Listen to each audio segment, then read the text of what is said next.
at $41 million. Brooke, looks like congratulations are in order to your bidder. David, you're out. Anyone else is welcome to jump in, but Brooke Lampley, the bid is yours for the United States Constitution at $41 million. Sold $41 million, paddle 411. Congratulations. Over 11,500 ETH was raised by 17,000 contributors around the world. And in that final moment, it all came down to Brooke or David. While some core team members knew which bidder represented the DAO, nobody in the broader community knew exactly what was happening. On the previous episode of the ConstitutionDAO retrospective, we covered the history of the Constitution itself, how the core team came together, and how they led the campaign leading up to the auction at Sotheby's on November 18th, 2021.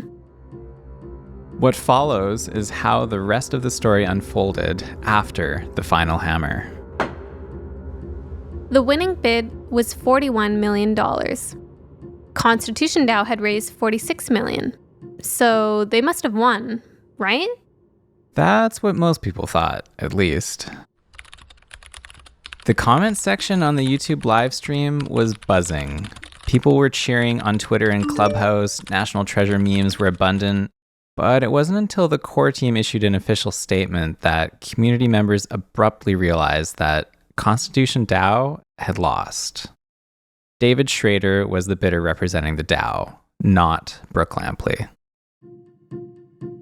A small group of core team members and plus ones had gathered in New York to watch the live stream together.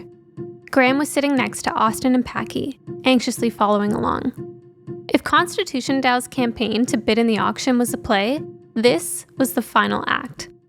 A small number of us core team members did know which auctioneer was ours. The fact that it was David Schrader, the gentleman, and not, in fact, Brooke Lampley. Sotheby's had actually given us very strict, specific guidelines that we weren't supposed to tell people. And this is part of their internal rules and policies. So actually a good chunk of the core team didn't even know who was representing ConstitutionDAO, and we weren't allowed to communicate that to the public. In retrospect, I do wish we had told people, and we can't communicate it. We don't know who it is because there was a lot of confusion afterwards. Like most of crypto Twitter, Jon was glued to the YouTube livestream and watched as misinformation started circulating. Actually, even after the auction ended, right, a lot of people thought we had won because we weren't able to release the name of who was bidding on our behalf until after the auction was over. And so there were all these people watching the live stream on YouTube, and obviously myself and the other core members knew who was bidding on our behalf, but there was a lot of misunderstanding about that, and a lot of people thought that Brooke was on our side. And then there were immediately afterwards, there were big Clubhouse rooms and Twitter spaces where people were just spreading all kinds of misinformation about how we won. And so that was not just was it sad that we knew we'd lost, but then it was even harder to see everybody celebrating and us having to navigate how are we going to walk this back and help the community understand that we actually didn't win this thing. In the first episode, we talked about some of the requirements from Sotheby's in order to bid on the Constitution. For one, the DAO needed to be able to take care of the document. They couldn't just walk out of the auction with the Constitution in a plain manila envelope. So they needed to have funds set aside for everything that entailed. Another was the sales tax and other fees from Sotheby's, which would be added onto the final hammer price. So even $41 million wasn't really $41 million, and the final sale price for the document ended up being $43,173,000 US. Jonah and Ittai were also part of the group that had gathered in New York City and vividly recall the moment right after the auction ended. Right after we lost, there was definitely silence and discomfort and sadness, but that only lasted for a few minutes because everyone kind of picked themselves up and said, look at what we accomplished in just a week with the bare bone tools of this industry. And we may have lost this battle, but in the long war of bringing Web3 to the world, we will win. And in that room, when we, as a core team, those that could join us in New York, were watching that auction, there was a lot of hope. And I think there was belief that we would win. And I think it was because we all had this deeply embedded, internalized belief that we were doing something good. We thought that we were taking something that should be a public good. It's the Constitution. It's what really drives a lot of the foundation of our country. I don't know what else could be more of a public good. And we thought we were helping take it from a private collection and turn it into this real public good on behalf of the people. And so our belief and our hope throughout that whole thing really drove us to excitement in thinking that we would win up until the very last moment. The next day, Friday, November 19th, articles started appearing in The Washington Post, Bloomberg, The New York Times, CNBC. About half an hour last night, the people who contributed $47 million in an attempt to buy a version of the U.S. Constitution had no idea what happened to their money. They're called ConstitutionDAO, cryptocurrency investors who pooled millions of dollars to buy a first edition copy of the Constitution. They watched two bidders in a fight to win the auction at Sotheby's, David and Brooke, except now we know they had no idea which bidder was their bidder. Chaos on Twitter, YouTube, and the messaging app Discord among all the members. Is David our guy? Who's our bidder? Is Brooke ours? Hey, Brian, it was not me. Unfortunately, I don't have an extra $43 million to put towards this. It was none other than Ken Griffin, who is the founder of Citadel. He has won this $43 million first edition copy of the U.S. Constitution that was from the Sotheby's auction that took place yesterday. What he plans to do with it? Well, he plans to lend it to an Arkansas art museum for public display. What's remarkable about this, of course, is that it is the last remaining first edition Constitution that now is in private hands, although, as I mentioned, he intends to allow it for public display at an art museum. So mystery solved. It is Ken Griffin who won this first edition copy of the U.S. Constitution, paying $43 million for it.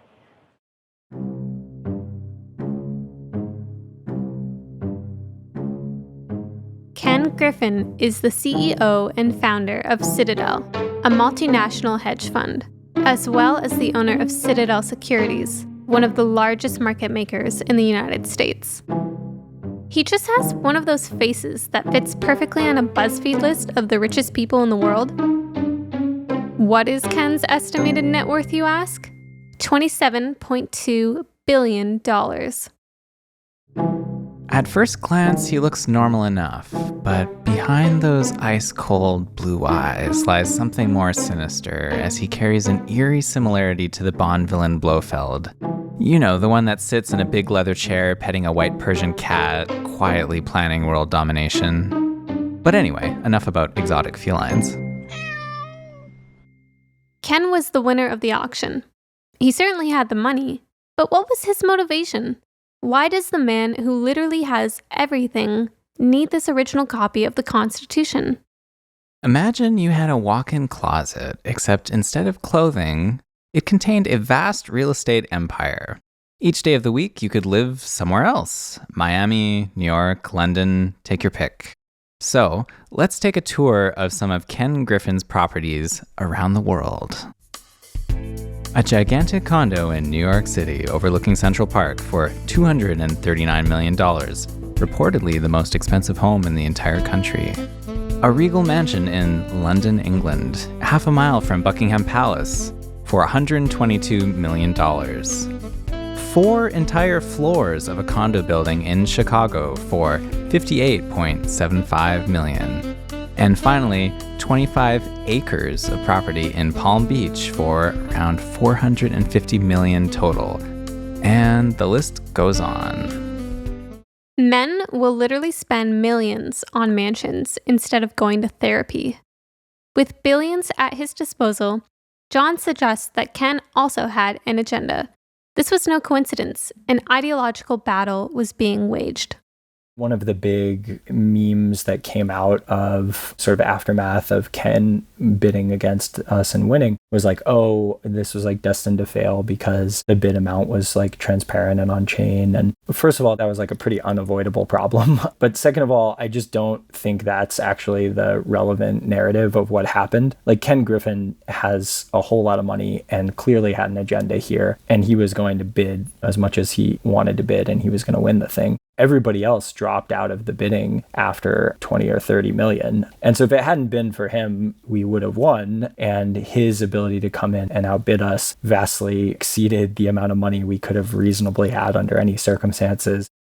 Money might as well have been unlimited for Ken. He looks under his couch cushions, he finds a Rolex. He opens his closet, a gleaming pile of rubies and sapphires falls out. But there was more happening here.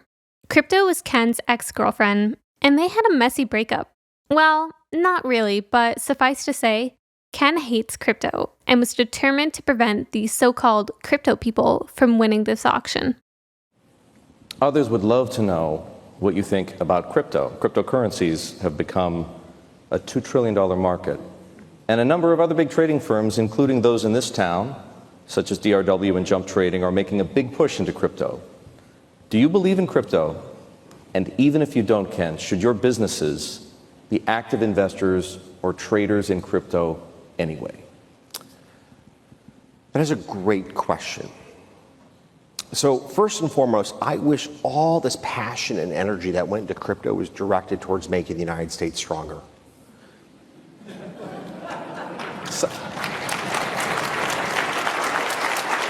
I mean, let's face it, it's a jihadist call that we don't believe in the dollar. I mean, what a crazy concept this is, that we as a country embrace so many bright, young, talented people to come up with a replacement for our reserve currency, which helps to make our standard of living a reality and accrues incredible benefits back to our country. Let's replace the dollars, the global reserve currency, with Bitcoin. That's a brilliant idea. By the way, let's go ahead and build several hundred new power plants that produce an unbelievable amount of carbon to make that dream a reality. I think I maybe just told you how I feel about crypto. Geez, tell us what you really think, Ken. Though Ken appears to view crypto in direct opposition to the US dollar, many stablecoins actually reinforce its value by being backed or pegged to the dollar, as well as providing added utility. Really, the Goliath to crypto's David is traditional finance, and perhaps that is why Ken feels so strongly and, dare we say, threatened. At the heart of his monologue, despite his confidence, you can also sense a shred of fear. Maybe Ken can see a reflection in his rearview mirror in which he isn't quite as essential to the landscape of finance in America.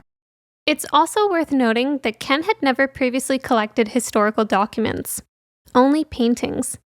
And then, 5 days after buying the Constitution, he also purchased an original copy of the amendments to the Constitution for a cool $1.5 million.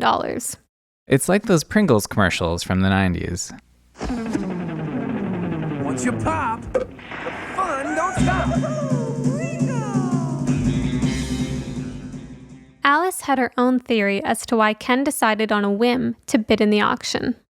I kind of think he just woke up and chose to be the villain in this story. Because we were bidding on Thursday. My guess would be that it was Thursday morning or Wednesday morning. He was like, oh, this is happening. I, as a person, I have some ideological resistance to this. I'm going to buy it.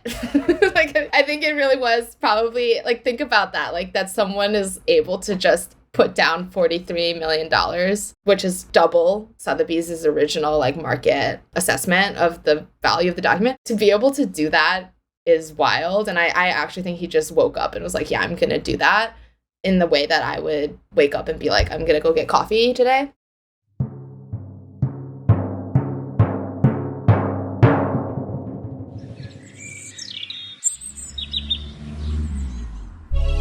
Hiya, Bobby. Hi, Ken.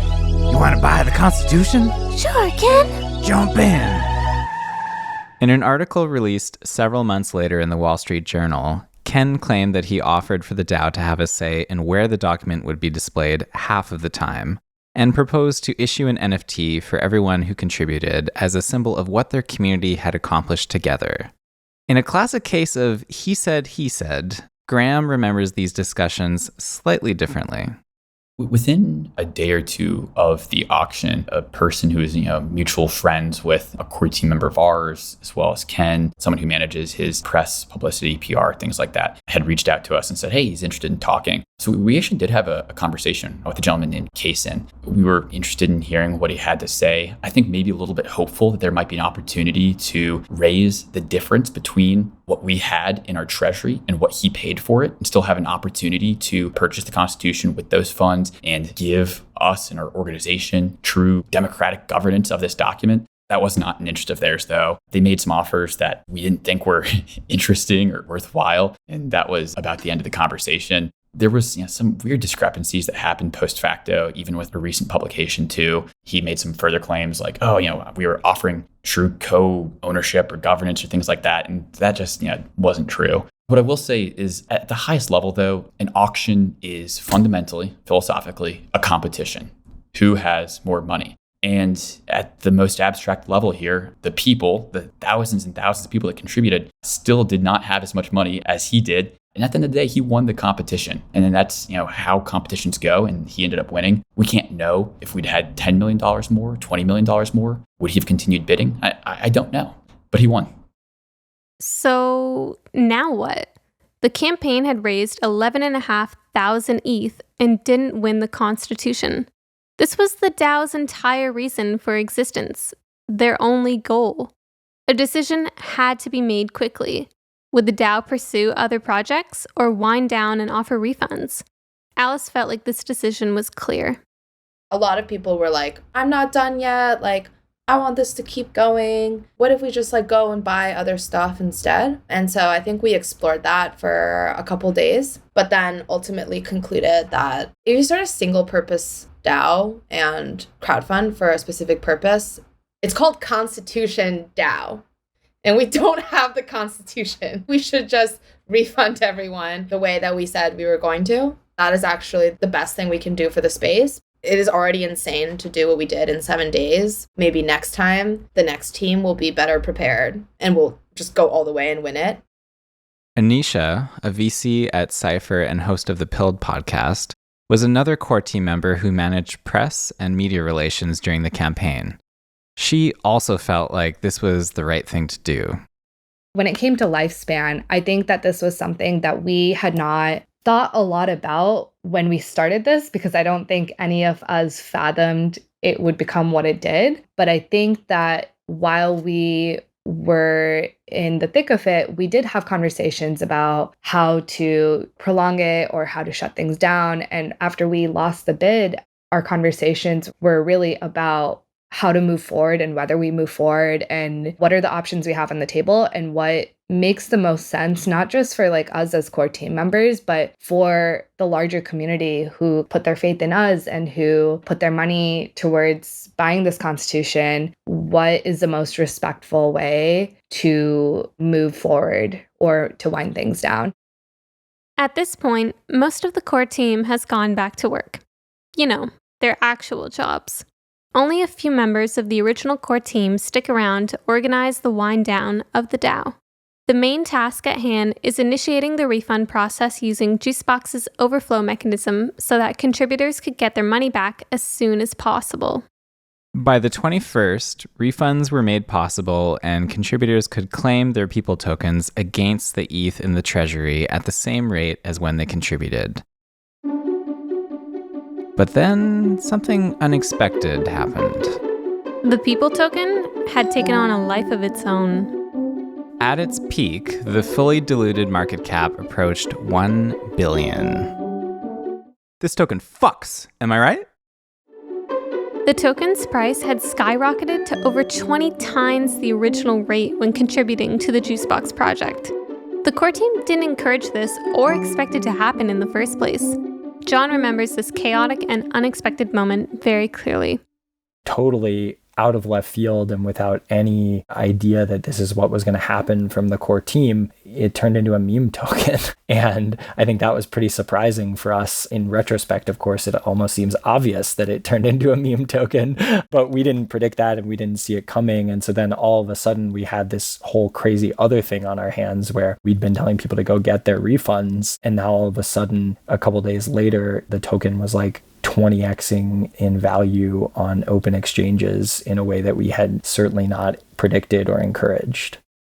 Besides the meme value of the token following the campaign, and remember, this all started with Nicolas Cage memes, there were also other forces at play which propelled its value higher and higher.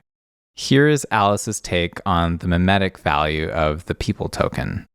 Something that not everyone realizes is part of the reason there are a lot of people out there who had this attachment or thought People coin was funny is because People coin in Chinese is 人民币, and 人民币 is the name of the Chinese currency. So Bitcoin is like 比特币.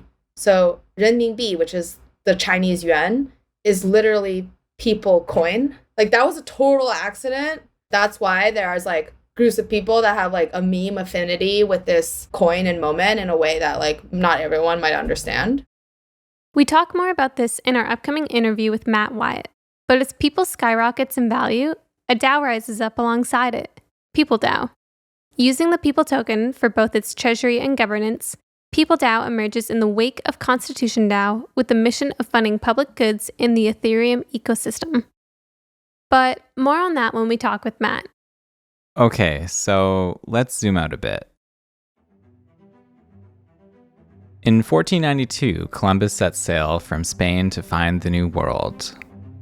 Fast forward to 1787 at the Constitutional Convention in Philadelphia, the Constitution of the United States is drafted and later ratified by the original states, beginning with Delaware and ending with New Hampshire.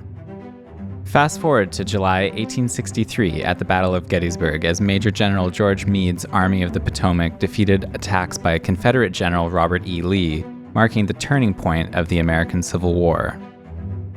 Fast forward to World War I, which raged on from 1914 to 1918, with World War II not far behind, lasting from 1939 to 1945. Fast forward to November 22, 1963, and President John F. Kennedy is assassinated in Dallas, Texas, while riding in a presidential motorcade. Fast forward to 1989, and Tim Berners-Lee draws up a proposal for creating a global hypertext document system that would make use of something called the Internet. Fast forward to 2009, Blizzard Entertainment releases patch 3.1.0 for their popular MMORPG World of Warcraft.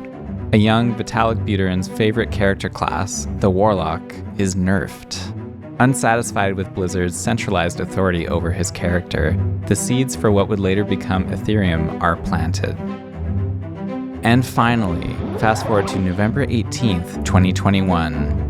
One of 13 known surviving copies of the Constitution is up for sale at an auction house called Sotheby's. And a group of friends on the internet has raised enough money to bid on it, with the help of the Juicebox smart contracts running on Ethereum.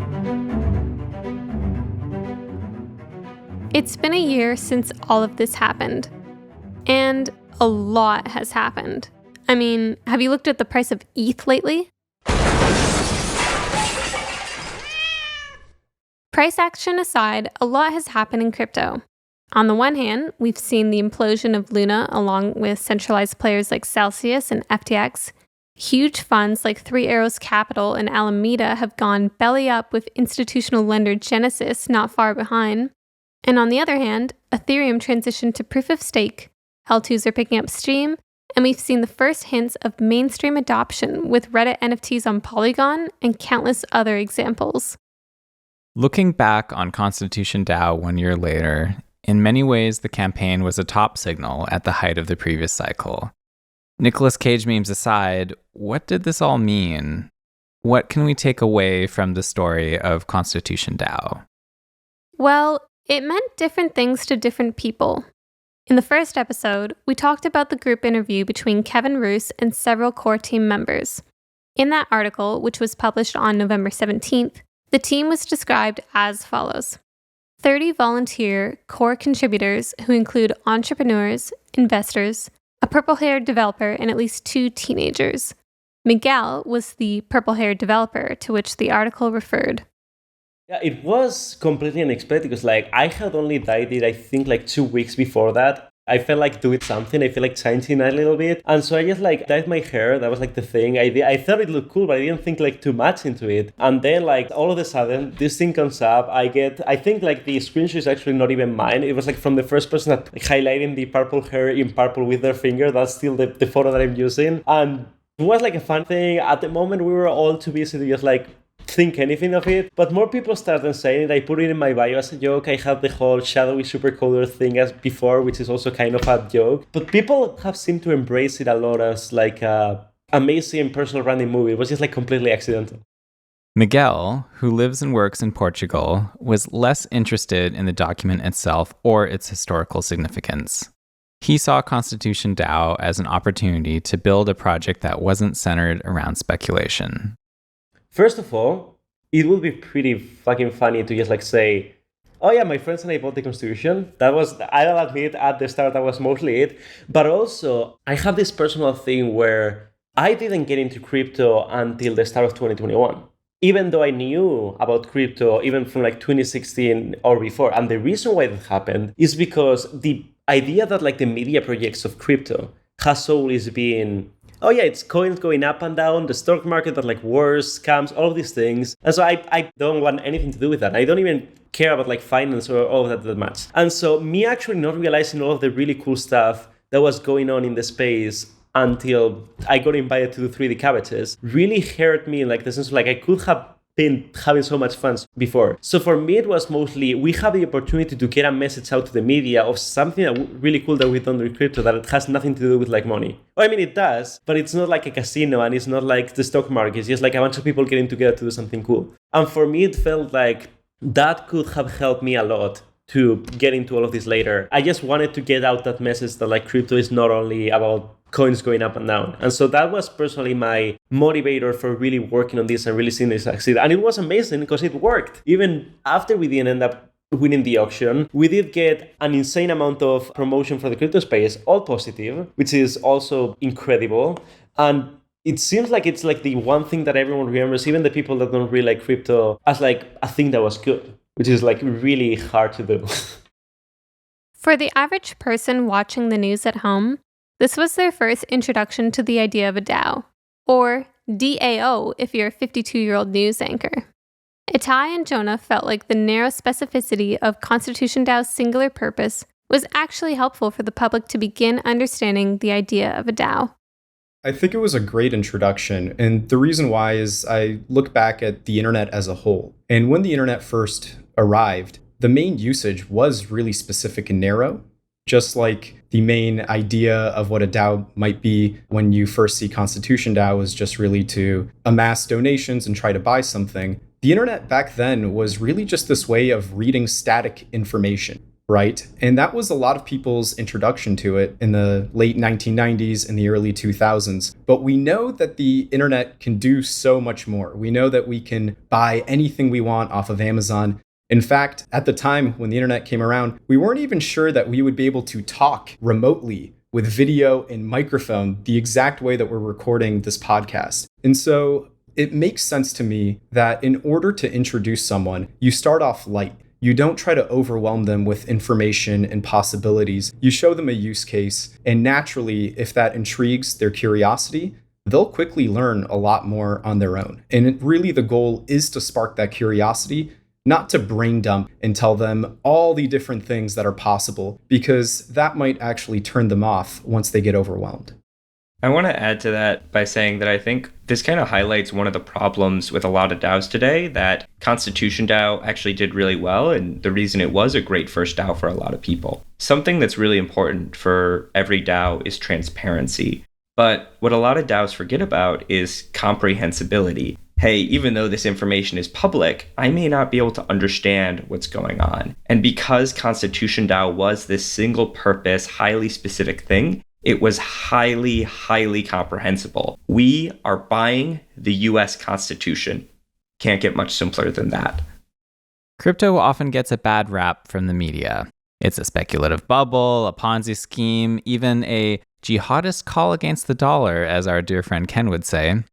Anisha remembers all of the care and consideration that went into shaping the narrative of ConstitutionDAO whenever the team was approached by major news outlets. I think to start with, in my whole experience, you can say whatever you want to like the journalists, and they're going to be doing their job as journalists to color and paint the picture that they feel is fair and within the context of their publication, right? So we knew that going in. Every time we spoke to a journalist, we're like, hey, this is how we want to communicate it, and how they decide to spin it, we can't control that. So we kind of had to make peace with that and do our best to present things in a way where there was more of a limited range for how they could spin it. And obviously we wanted it to be as neutral or positive for both ConstitutionDAO and crypto as possible. And I think overall, I'm actually really happy with the coverage that we received. I also want to say that a number of the journalists that we did get on calls with and the correspondence that we had with them was incredibly positive and thoughtful. I think for a few of them, it was their first time really covering crypto at length, and they really took the time to try to understand things. And especially for some of the larger publications that may not really go down like the crypto rabbit holes or previously hadn't been the kindest to crypto coverage, we did speak to a number of journalists that tried to not do that. So I really appreciated that. When you first learn about DAOs, it's easy to feel a naive excitement for the horizontal power structures, democratic voting, no centralized authorities. It just seems so revolutionary. But once you start getting involved firsthand, you quickly realize that no DAO is perfect, and that many of the same issues present in traditional organizations also exist in DAOs. Human problems always come back to humans. And ConstitutionDAO wasn't even really a DAO. It was a core team managing a multisig. This was a common criticism of the project, and critics weren't wrong. There was no formal governance process in place for community members to have input over decisions being made. But if we take a step back, ConstitutionDAO had one objective: buying the Constitution so that community members could have governance rights over where it would be displayed. And they had 7 days to make that happen. The time-sensitive nature of the acquisition made voting over operations largely impossible. Okay, we need to email Sotheby's again about the auction. Let's put it on Snapshot for off-chain voting. Yeah, maybe not. On the one hand, you had organizations like Sotheby's who wanted to speak to a single representative or point of contact for the DAO. For them, ConstitutionDAO was far too decentralized. On the other hand, the crypto community felt that the project was too centralized and that the core team had too much control. For them, ConstitutionDAO was a multisig and a core team in a trench coat, not a DAO. And with an intense 7-day timeline, miscommunication and conflicts were bound to happen. Pablo was a member of the core team who was voted out a couple days before the auction. On the morning of November 16th, he shared an article on the DAO's behalf about routing a portion of NFT sales to Juicebox as a way to fundraise for ConstitutionDAO. So I made an article that was talking about how you can use this thing called a split, where you say like 90% of the proceeds of this NFT go to me and 10% goes to Juicebox, or you can set the split however you want. Pablo shared this article when most of the core team were asleep, for once. The next day, he woke up and discovered that he had been kicked out of the Discord. Later that day, he joined a call with the core team and tried to explain his intentions.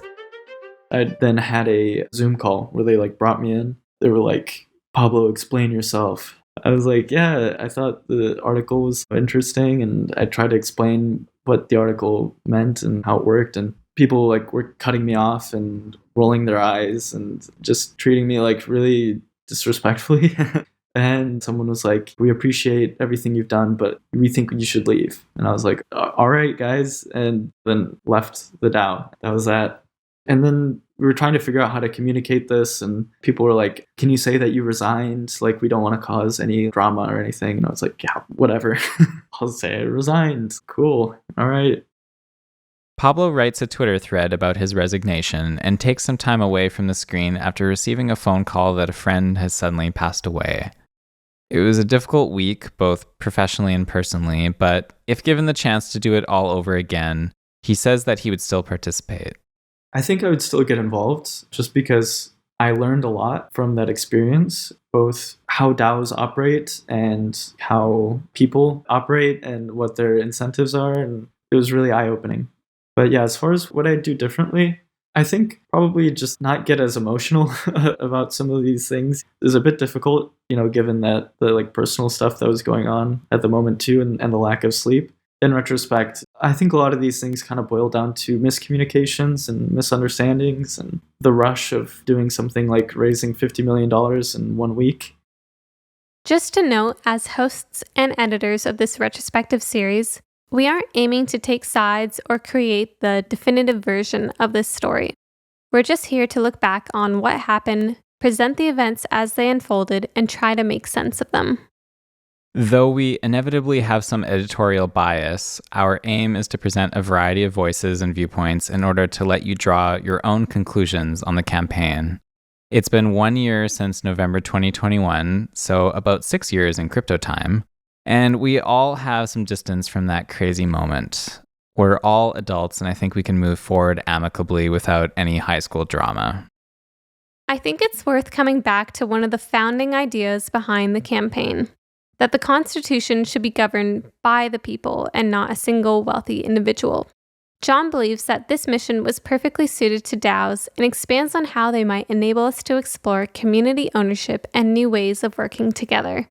So that was another whole arm of the apparatus that we built up, was trying to make partnerships or potential partnerships with museums or other institutions that could custody and display the document and create a set of choices for the DAO to consider. The reason why I think it's important is just that the meme is so strong, right? The Constitution is a document of the people, by the people, for the people, but there's these private copies that aren't owned by the people. And even the copies that are owned by the US government, it still is a pretty abstracted form of ownership. When you go to DC and you go to the National Archives, which I actually did recently, I got to go look at one of the copies there, as well as some other really important documents from America's founding. I get a real sense of patriotism and ownership looking at those documents, but it still feels pretty removed. It doesn't feel like I actually have any say over what happens with those documents. And what we were proposing here with ConstitutionDAO was a different way of doing things that I think is very representative of the future that we're headed towards with DAOs in general. We can now have these more direct participatory governance structures that don't require an independent sovereign entity to intermediate that relationship, where we can just literally have people with self-sovereign governance rights over a thing. And when you can do that for something like the US Constitution, which is itself, of course, a document about that sort of self-governance, I think that's a really powerful meme for people to participate in and a way for people to really understand how some of these primitives are going to be used in the future. Just as we had to start our story somewhere, we also need to end somewhere. So we'll come full circle to conclude with our first guest, Graham. ConstitutionDAO, I think, is a democratic story. It's a story of the people. It's a story of the underdogs. And at some point, there's going to be enough capital, interest, coordination of Web3, of the broader industry, that when push comes to shove and you've got a large aggregate of people who are attempting to buy something, launch something, build something, and they're going against a titan of the traditional world, that they're going to overcome them. And it's going to be with distributed technology. It's going to be with distributed teams and more effective coordination of people. And so I think it really kind of represents and signifies that advancement of where we're going with the future of governance and blockchain.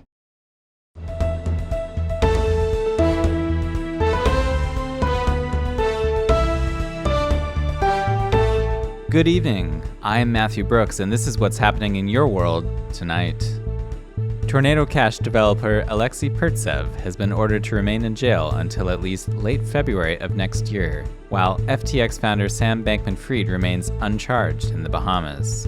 Field reporter Gabriel Haynes is on the ground with his machete in the Bahamas. More on that later. Venture capital firm Digital Currency Group, which owns Genesis Trading and cryptocurrency asset manager Grayscale, appears to be in some hot water. In a letter to shareholders on Tuesday afternoon, Chief Executive Barry Silbert revealed that DCG owns an astounding $575 million to Genesis's lending arm following the collapse of centralized exchange FTX. This just in. On December 13th, 2022, Sotheby's is hosting a live auction of the last privately owned copy of the first official printing of the US Constitution. Will PeopleDAO carry the torch forward for this last opportunity to own an original copy of the Constitution? We'll be watching closely. For all of us here at the Juice News Network, I'm Matthew Brooks. You stay classy, Crypto Twitter.